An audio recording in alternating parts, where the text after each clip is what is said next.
வணக்கம் நண்பர்களே. இன்றைக்கி கோயம்புத்தூர்லேருந்து ஒரு சகோதரி நம்மக்கிட்ட சப்பாத்தி களி பழங்கள் வேணும் அப்படின்னு சொல்லி கேட்டிருந்தாங்க. அவங்களுக்காக கொரியரில் அனுப்பிச்சி வைக்கிறதுக்காக பாக்ஸில் பழங்கள் போட்டு பேக் பண்ணிகிட்ருக்கோம். அதை எப்படி பேக் பண்ணுறோம் அப்படிங்கிறத சொல்லி பார்க்கலாம் வாங்க. நம்ம எப்போவுமே பழங்களை இந்த மாதிரி பாக்ஸில் போட்டு தான் அனுப்பி வைக்கிறோம். இந்த மாதிரி பாக்ஸில் பழங்கள் போட்டு அனுப்பி வைக்கிறதுக்கு முன்னாடி பாக்ஸில் எல்லா பக்கமும் நம்ம ஹோல்ஸ் போட்டுக்கணும்.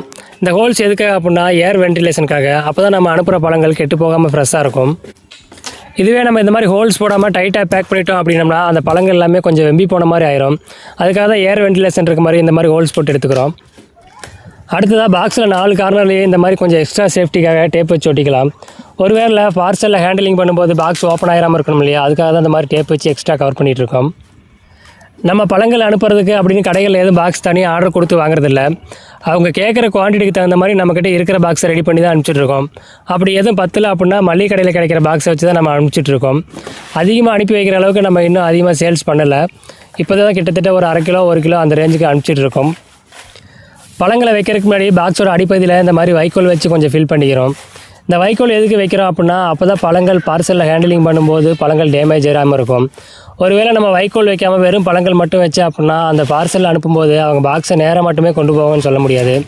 பாக்ஸை தூக்கி போடுவாங்க. அடுக்கும்போது இந்த மாதிரி பழங்கள் எல்லாம் ஒன்றோட ஒன்று உரசி டேமேஜ் ஆயிரும். அதுக்காக தான் நம்ம வைக்கோல் வச்சு அதுக்கு மேலே பழங்கள் வச்சு பேக் பண்ணுறோம். அது மட்டும் இல்லாமல் நம்ம அனுப்பக்கூடிய பழங்களில் 1-2 காய்களாக இருக்கும். இந்த மாதிரி வைக்கோல் வச்சு நம்ம கவர் பண்ணி அனுப்பும்போது அது அவங்ககிட்ட போய் சேரும்போது அந்த காய்கள் எல்லாமே கொஞ்சம் பழமாக மாறிடும். எப்போவுமே பழங்களை பழுக்க வைக்கிறதுக்கு பாரம்பரிய முறையில் வைக்கோல் தான் பயன்படுத்துவாங்க. மாம்பழங்களை பழுக்க வைக்கிற கூட இந்த மாதிரி வைக்கோல் வச்சு தான் பழுக்க வைப்பாங்க. ஆனால் இப்போ இருக்க காலகட்டத்தில் கல் வச்சு தான் பழுக்க வைக்கிறாங்க. ஏன்னா வைக்கோல் வச்சு பழுக்க வைக்கும்போது நமக்கு அந்த ப்ராசஸ் கொஞ்சம் லேட் ஆகும், டைம் எடுத்துக்கும். அப்படிங்கிறனால எல்லாமே கொஞ்சம் சீக்கிரமாக முடியும் அப்படிங்கிறதுக்காக கல் வச்சு பழுக்க வைக்கிறாங்க. ஆனால் கல் வச்சு பழுக்க வைக்கிறத விட இந்த மாதிரி வைக்கோல் வச்சு பழுக்க வைக்கிறது தான் இயற்கையான முறை. உடம்புக்கு எந்த தீங்குமே கிடையாது.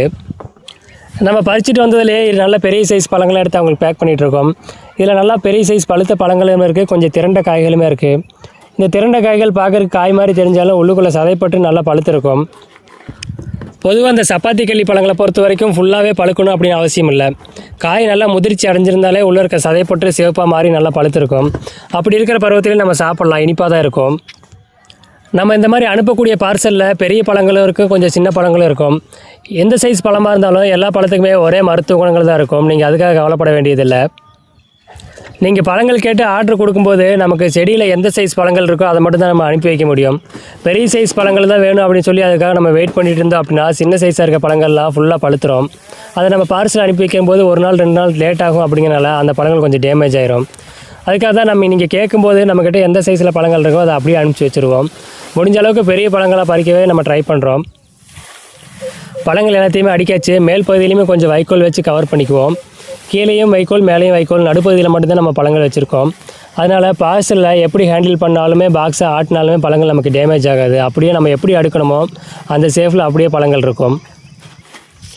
அதிக மருத்துவ குணங்கள் நிறைந்த இந்த சப்பாத்தி களி பழம் முதல்ல மாதிரி நிறைய இடங்களில் கிடைக்கிறதில்ல.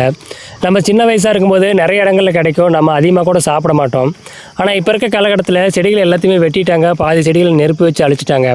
அதனால் நாங்களே பழங்கள் பறிக்கிறதுக்கு ரொம்ப தூரம் தேடி கண்டுபிடிச்சா பறித்து அனுப்ப வேண்டியதாக இருக்குது.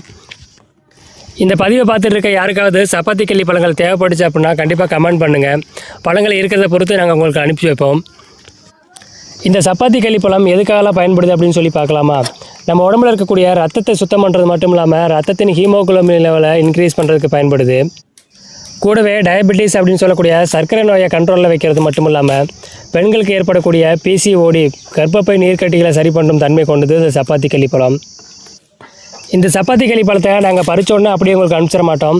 அதில் இருக்க முள் எல்லாத்தையுமே ரிமூவ் பண்ணிட்டு தான் அனுப்புவோம். ஏன்னா ஒரு சிலருக்கு அதில் இருக்க முள் எப்படி நீக்கணும் அப்படின்னு தெரியாது. தெரியாமல் ஹேண்டில் பண்ணிட்டாங்க அப்படின்னா அந்த முள் நிறைய கையில் குத்திர வாய்ப்பு இருக்குது. அதுக்காக தான் நாங்கள் முள் எல்லாத்தையுமே ரிமூவ் பண்ணிட்டு தான் உங்களுக்கு அனுப்புகிறோம். இந்த சப்பாத்தி களி பழங்களை நாங்கள் எங்கேருந்து பறிக்கிறோம், அதிலேருந்து எப்படி முள் எல்லாத்தையும் எடுக்கிறோம், எப்படி நாங்கள் உங்களுக்கு பேக் பண்ணி அனுப்புகிறோம் அப்படிங்கிறத பற்றி எல்லாமே நம்ம சேனலில் பதிவு போட்டிருக்கோம். பார்க்கணும்னு நினைக்கிற நண்பர்கள் கண்டிப்பாக வந்து பாருங்கள். இந்த சப்பாத்தி களி பழத்தில் மேல்புற தோலில் இருக்க முள் எல்லாத்தையுமே நாங்கள் ரிமூவ் பண்ணிட்டு தான் உங்களுக்கு அனுப்புகிறோம். இருந்தாலுமே பழத்தில் நடுப்பகுதியில் ஸ்டார் போன்ற வடிவில் ஒரு முள் இருக்கும். அதை எப்படி ரிமூவ் பண்ணிவிட்டு சாப்பிட்ணும் அப்படிங்கிறத பற்றியும் நம்ம சேனலில் பதிவு போட்டிருக்கோம்.